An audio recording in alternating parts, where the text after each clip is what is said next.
সম্পর্ক জিনিসটা কী অদ্ভুত, তাই না? কখনো কখনো কত কাছের মানুষও শত্রুতা করে, আবার কখনো কখনো অনেক দূরের মানুষও সাহায্য করে। নমস্কার, আমি পৌলমী। আজ অনেক দিন পর একটা ভিডিও নিয়ে চলে এলাম আপনাদের সামনে। সকালবেলা উঠে আমার ফুলবাগানটাই আপনাদের দেখাচ্ছি। আজকে আমি আমার একটা গল্প আপনাদের সবার সাথে শেয়ার করব।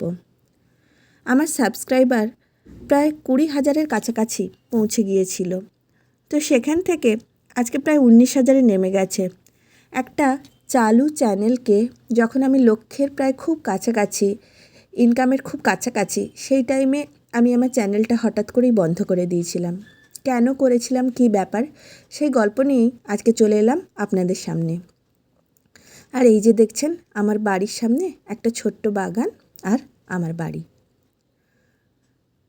আমি মূলত শর্টস বা ভিডিওগুলো দিতাম আমার ছোট ছেলে কুচুকে নিয়ে। আমার ভিডিওতে আপনারা সেগুলো দেখে থাকবেন। কুচু শর্টসগুলো খুব ভালো ভিউজ হতো, কিন্তু এইভাবে ভিউজ হতে হতে কিছু কিছু শর্টস ইউটিউব থেকে মেড ফর কিডস করে দিচ্ছিল।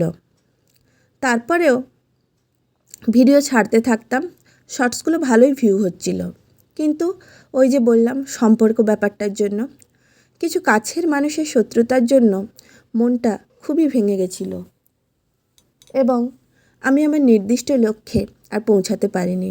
তখন ফ্যামিলি প্রবলেম নিয়ে খুবই জর্জরিত হয়েছিলাম, তাই ভিডিও করার কথা আর মাথায় আসেনি। একা হাতে দুটো বাচ্চাকে সামলানো, প্রবলেম সামলানো, এইভাবেই চলছিল আমার জীবন।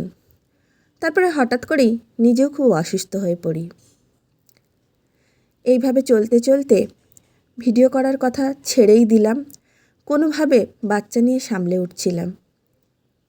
মাঝে মাঝে টুকটাক করে ভিডিও ছাড়তাম, কিন্তু সেটা লক্ষ্যে পৌঁছানোর মতো ভিডিওতে কখনোই রূপান্তরিত করতে পারিনি। যাই হোক, খুব ইচ্ছে করে আবার ভিডিও ছাড়ি, আবার নতুন করে সব কিছু শুরু করি। তবে অনেক দুঃখের মাঝেও একটা খুশির খবর, যেটা আপনাদের সঙ্গে শেয়ার না করে পারছি না। প্রায় অনেক বছর ধরে আমার এসএসসি পরীক্ষার একটা রিক্রুটমেন্টের ব্যাপারে, মানে একটা নিয়োগের প্রক্রিয়া আটকে ছিল। তো সেই প্রক্রিয়াটা হঠাৎ করেই 2024 সালের শেষের দিকে এসে রিক্রুটমেন্টটা হয় এবং আজকে আমি একজন এইচএস স্কুলের টিচার হিসেবে স্বীকৃতি পেয়েছি। তো এই কথাটা আপনাদের সঙ্গে শেয়ার না করে পারলাম না। ফ্যামিলি ব্যস্ততা, বাচ্চাদের স্কুলে যাওয়া, সব কিছুর মধ্যেও নিজেকে টিচার হিসেবে পরিণত করতে পেরেছি, নিজের একটা আইডেন্টিটি পেয়েছি, এটা আমার কাছে খুব বড় ব্যাপার। এখন আপাতত জীবন এইভাবেই চলছে।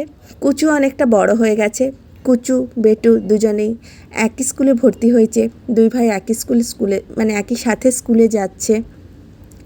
আর আমার সকালটা চলছে এইভাবে, সকালে উঠে বাগানে একটু ঘুরে, তারপরে চা, তারপরে রান্না বাড়া, স্কুলে যাওয়ার প্রস্তুতি, বাড়ির পুজো, এইভাবেই কেটে যাচ্ছে সব কিছু। সকালটা খুবই ব্যস্ত থাকি বাচ্চাদের স্কুলে বের করানো নিয়ে। আর ছুটির দিন, বাচ্চারা ঘুমাচ্ছে।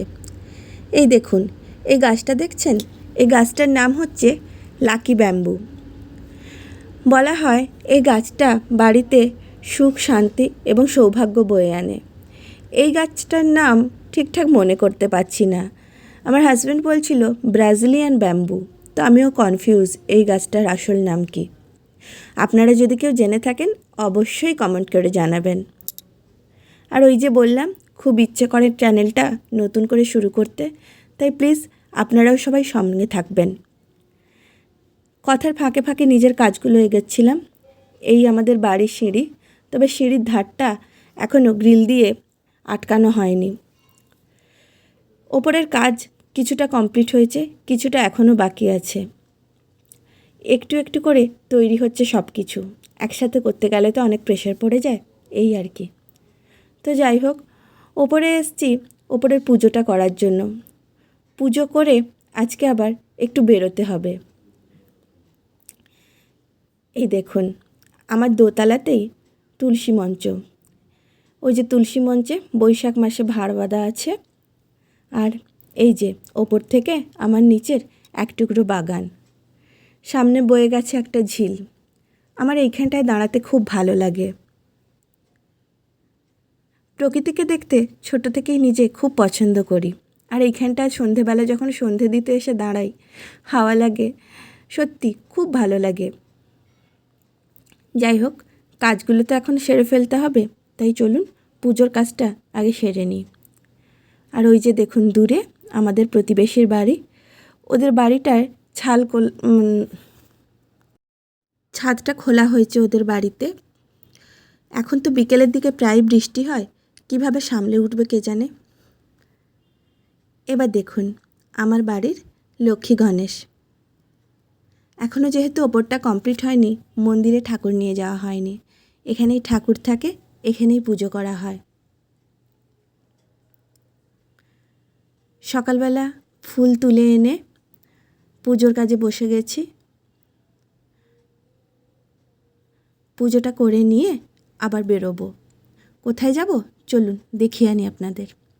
এই দেখুন, আসলে আজ মাধ্যমিকের রেজাল্ট, তাই প্রত্যেকটা টিচারকেই স্কুলে আসতে হবে। তাই আমিও সকালবেলা চলে এসেছি স্কুলে।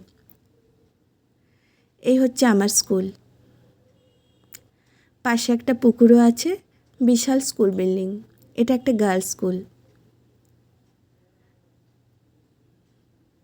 অনেক দেরিতে হলেও চাকরিটা পেয়েছি, এটা আমার কাছে সত্যিই খুব খুশির।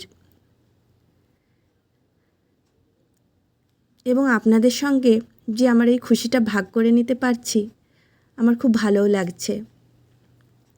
চলুন নতুন কোনো ভিডিও নিয়ে আবার পরের দিন দেখা হবে। টাটা।